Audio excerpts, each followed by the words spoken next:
Je pense que je ne vous apprends rien en vous disant que chanter est une activité physique.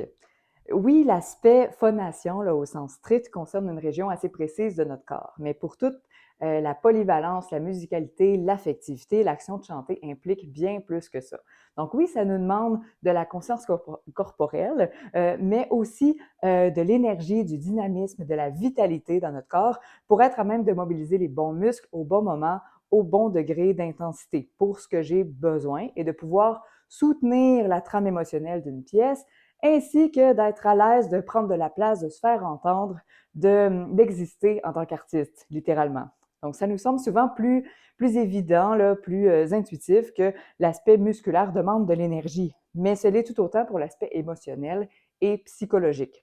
Pensons à quand on vient tout juste de se réveiller, par exemple, ou quand on est dans un état où on est vraiment très fatigué, qu'on est épuisé. Il est souvent beaucoup plus difficile dans ces contextes-là de soutenir une activité physique plus exigeante, de soutenir ou de composer avec une émotion plus intense, de soutenir et de composer aussi avec toute l'attention qui se porte soudainement sur nous dans cet état-là.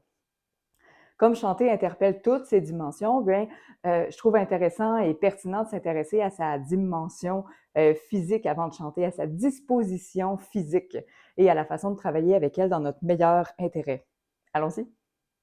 Même si on fait tout bien, là, théoriquement, techniquement, affectivement, si je n'ai pas ou que je ne ressens pas toute l'énergie, le dynamisme, la vitalité qui me permet de soutenir tout ça, mais je vais être confrontée à des obstacles, à des difficultés que je n'aurais pas eu à rencontrer si je l'avais eu.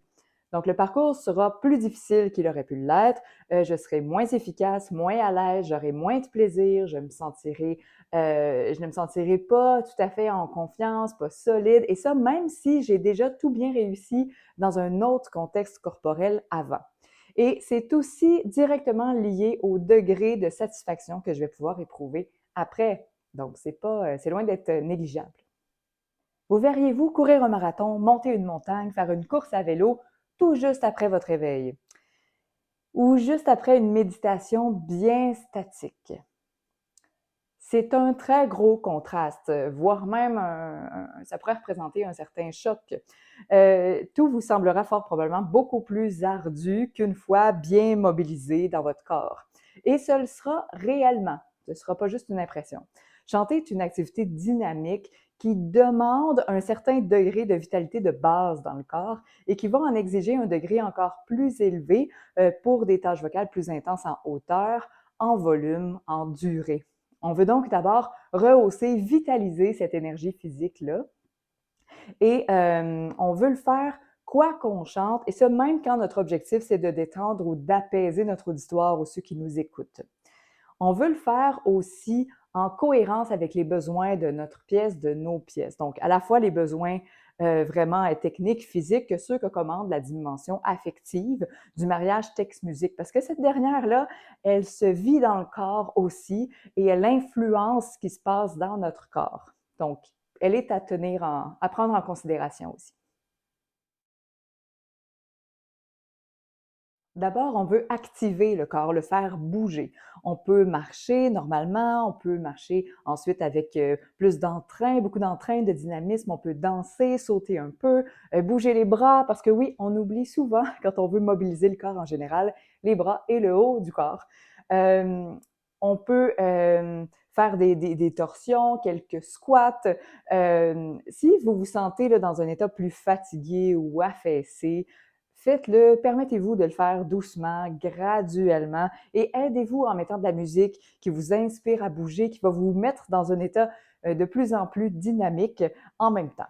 La seule règle à respecter, à part de respecter ses limites, là, ça c'est toujours important, c'est de ne pas entrer dans du cardiovasculaire modéré ou intense. Parce que là, la maîtrise du débit d'air pourra devenir vraiment très difficile si la respiration devient haletante ou si vous êtes essoufflé. Et là, pour certains, là, ça se pourrait que ce soit le moyen pour vous de vous mobiliser vraiment beaucoup, de bien vous sentir dans votre corps. Si c'est votre cas, faites-le quand même, mais allouez-vous une période, un intervalle dans lequel vous allez laisser la respiration se poser avant d'entrer dans l'action de chanter ou de travail vocal. Et là, ce n'est pas un intervalle où on veut s'affaler sur le sofa, affaissé. On veut rester en mouvement, on veut rester dynamique, on veut rester conscient de notre corps. On veut élever notre énergie physique. Là, notre objectif, c'est vraiment ça, au-dessus du niveau de la respiration lente, de la méditation statique ou du micro-mouvement conscient. On a besoin de plus que ça pour chanter. Même si toutes les dernières activités que j'ai mentionnées peuvent faire beaucoup de bien, quand vient le temps de chanter, on a besoin de plus de vitalité physique, d'activation de l'énergie physique que ça. On veut se rendre, on veut se mobiliser jusqu'à la partie la plus exigeante de la ou des chansons ou pièces qu'on veut chanter ou travailler. Et ça, c'est un point important parce que il arrive peu souvent que le sommet de l'exigence soit placé au tout début de l'œuvre. Le piège, c'est de se sentir assez mobilisé pour commencer et d'en rester là.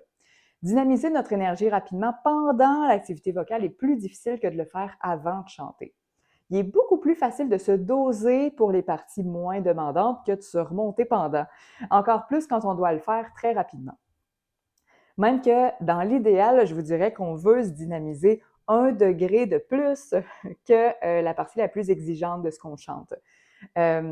Techniquement, quand je parle d'exigence, c'est techniquement et émotionnellement, donc physiquement. Comme ça, nous serons prêts à tout. Je vous propose une expérience pour mesurer l'impact de la préparation physique sur comment vous vous sentez et le résultat que vous obtenez. Donc, premièrement, vous choisissez une pièce, une chanson. Ça peut même être un extrait, c'est mieux même. Un extrait de pièce ou de chanson. Vous le chantez une première fois sans préparation physique quand vous êtes dans un état détendu, calme. Et là, marchez tranquillement 2 ou 3 minutes dans votre environnement. Donc, une marche à votre rythme normal quand vous êtes très détendu. Donc, vous faites ça 2-3 minutes. Ensuite, vous rechantez l'extrait et vous observez vos sensations et les traces que ça laisse dans votre expérience, dans votre voix. Ensuite, vous vous mettez à marcher rapidement, puis très rapidement. Vous sautez normalement 2 ou 3 fois et surprenez-vous, vous reculez de temps en temps, vous vous retournez. Si vous le pouvez, hein, pour le saut seulement si vous pouvez. Encore une fois, on respecte nos limites toujours. Et là, après ça, c'est encore 2-3 minutes. Vous reprenez le même extrait et vous observez encore une fois ce que ça laisse dans votre expérience, dans votre corps, dans votre voix comme trace. Et si ça vous dit d'ailleurs de partager vos observations, vos constats, vous pouvez le faire juste en dessous, ce sera un plaisir de vous lire et ça pourra même aider, nourrir vos collègues d'expérience. Je vous propose d'accorder un peu plus d'attention et de soin à toute cette dimension-là de l'énergie physique et corporelle. À lui seul, il peut nous éviter des écueils en amont et ça, on aime ça. Au plaisir de faire équipe avec vous dans le respect de l'artiste que vous êtes. À plus! Vous trouverez juste en dessous un réchauffement vocal gratuit et un défi 4 jours pour améliorer un passage vocal difficile, gratuit aussi. N'hésitez pas!